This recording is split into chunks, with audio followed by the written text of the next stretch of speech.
Hi all student, आज हम सीखेंगे द्विघात बहुपद से दो शून्य निकालना। जिस प्रकार से द्विघात बहुपद दिया जाता है उसी प्रकार से हम निकालते हैं द्विघात बहुपद से दो शून्य निकालना। तो यहाँ पर हम निकालेंगे कि जैसे द्विघात समीकरण किसे कहते हैं या द्विघात बहुपद किसे कहते हैं कि द्विघात बहुपद उसे कहते हैं ax² + bx + c।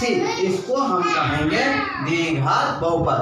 अब हम यहाँ सीखेंगे रेखीय समीकरण किसे कहते हैं। रेखीय समीकरण का मतलब होता है ax + by + c = 0। यह द्विघात बहुपद है और यह रेखीय समीकरण। अब यहाँ पर त्रिघात बहुपद, त्रिघात का मतलब होता है तीन घात वाले, यानी ax³ + bx² और cx + d = 0। यहाँ इसको कहा जाता है त्रिघात बहुपद। तो हम द्विघात बहुपद को इस प्रकार से त्रिघात बहुपद को इस प्रकार से दर्शाया जाता है और रेखीय समीकरण में x y दोनों पाया जाता है, उसे द्विघात रेखीय समीकरण के नाम से जाना जाता है। अब यहाँ पर द्विघात बहुपद से दो शून्य निकालना, तो हम एक ट्रिक्स के द्वारा हम निकालेंगे। जिस प्रकार से यहाँ पर द्विघात बहुपद से हम दो शून्य निकालेंगे, तो जिस प्रकार पहले हमें दो फार्मूले याद होना अति आवश्यकता है। वो पहला फार्मूला होता है शून्यों का योगफल और दूसरा होता है शून्यों का गुणनफल। तो शून्यों का योगफल किसे कहते हैं। जिस प्रकार से a + b यानी दो शून्य हम निकालते हैं, जिस प्रकार से दो शून्य प्राप्त है हमें और उसमें हम दोनों शून्यों को प्लस करने पर जो आंसर आता है उसे द्विघात का शून्यों का योगफल कहा जाता है। शून्यों का गुणनफल, यहाँ पर शून्यों का गुणनफल कहा जाता है कि दो शून्यों को इंटू करना, इसे द्विघात शून्य कहा जाता है। अब यहाँ पर जिस प्रकार पहले शून्यों का योगफल मतलब यहाँ पर शून्यों का योगफल यानी अल्फा + बीटा, यह द्विघात बहुपद का ax² bx + c = 0। अब इसका दो बहुपद होगा अल्फा × बीटा। यहाँ पर अल्फा + बीटा मतलब इसका फार्मूला का आंसर, इसका फार्मूला अल्फा + बीटा का सूत्र है -b/a। अब शून्यों का गुणनफल यानी अल्फा × बीटा = c/a।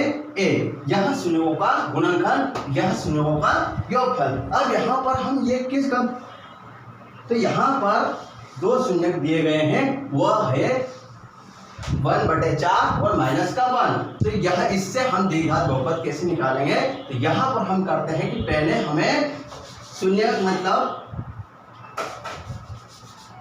यहाँ पर एक और ट्रिक मैं सिखाना जा रहा हूँ। जिस प्रकार जैसे कि 1/4 और -1, तो यहाँ पर हम सीधे भी निकाल सकते हैं। जिस प्रकार से कभी ऑब्जेक्ट में आंसर आता है तो 2 सेकंड में कैसे निकाला जाता है, पर यहाँ पर इस प्रकार से निकाला जाएगा कि जिस प्रकार यहाँ पर 4, इसके बटे में 4 है और इसके बटे के नीचे 4 नहीं है, तो इसको हम 4 का गुणा और 4 का भाग, तो इसका हम दोनों शून्यों का योगफल और शून्यों का गुणनफल निकाल सकते हैं या द्विघात बहुपद निकालेंगे। तो यहाँ पर यानी कि एक के बटे में अगर 4 दिया गया है कि दूसरे के बटे में हम 4 का गुणा और 4 का भाग देते हैं। इसी प्रकार से मतलब 1/2 दिया गया है, तो यहाँ पर आगे वाले यानी यह शून्यों का योगफल है और यह शून्यों का गुणनफल का शून्यक है। तो हम यहाँ पर 2 दिया गया है, तो इसके बटे में 2 का भाग और 2 का गुणा, तो यानी हमारा आंसर 2 एकम 2 और 2 और यहाँ 1/2।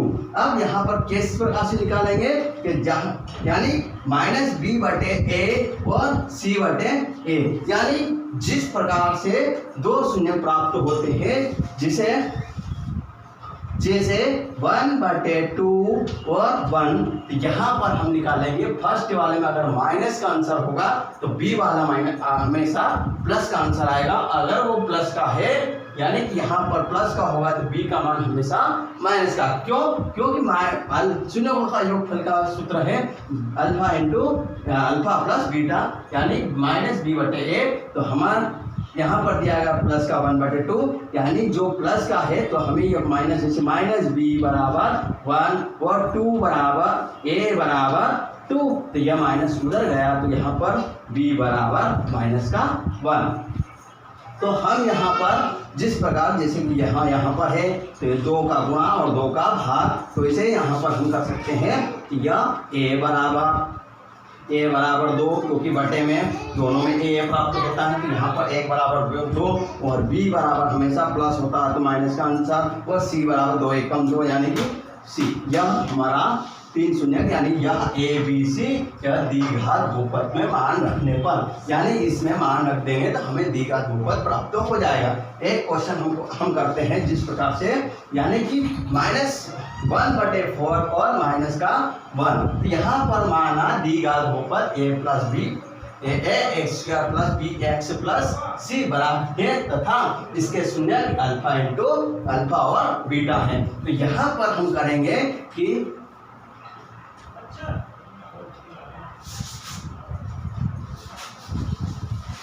जैसे कि शून्यों का योगफल, शून्यों का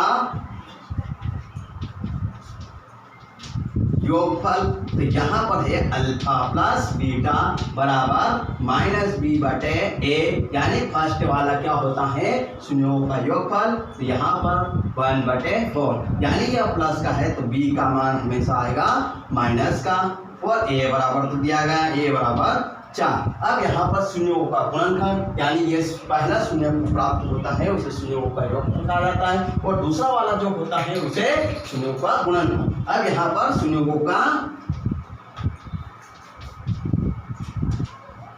गुणनखंड मतलब अल्फा इंटू बीटा और c/a, यानी यहाँ पर माइनस का 1। अब यहाँ पर माइनस का 1 है और a का मान कुछ नहीं, तो मैंने पहले कहा दिया था कि जिसके बटे में जो नहीं है और आगे शून्य में दिया गया है कि 1/2, तो हम इसमें क्या करेंगे, जैसे कि यहाँ पर 1/4 है तो 4 का भाग और 4 का गुणा, यानी 4 एकम माइनस का 4 एकम 4 और 4, यानी a का मान तो ये हमें प्राप्त है a और c का मान हमें प्राप्त है माइनस का 4। अतः ABC का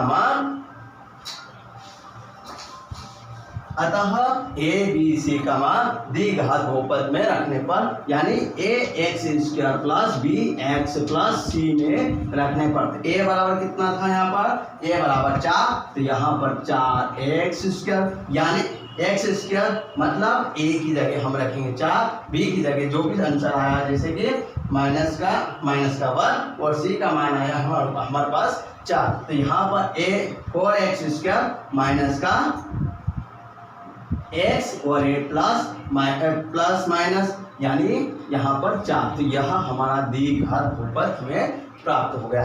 थैंक यू। अब अगर आपको ये क्वेश्चन समझ में नहीं आता है तो मुझे कमेंट करके बोल देना कि हमें ये क्वेश्चन समझ में नहीं आया, तो मैं अगली वीक और आप आसानी से समझा पाऊंगा। Thank you.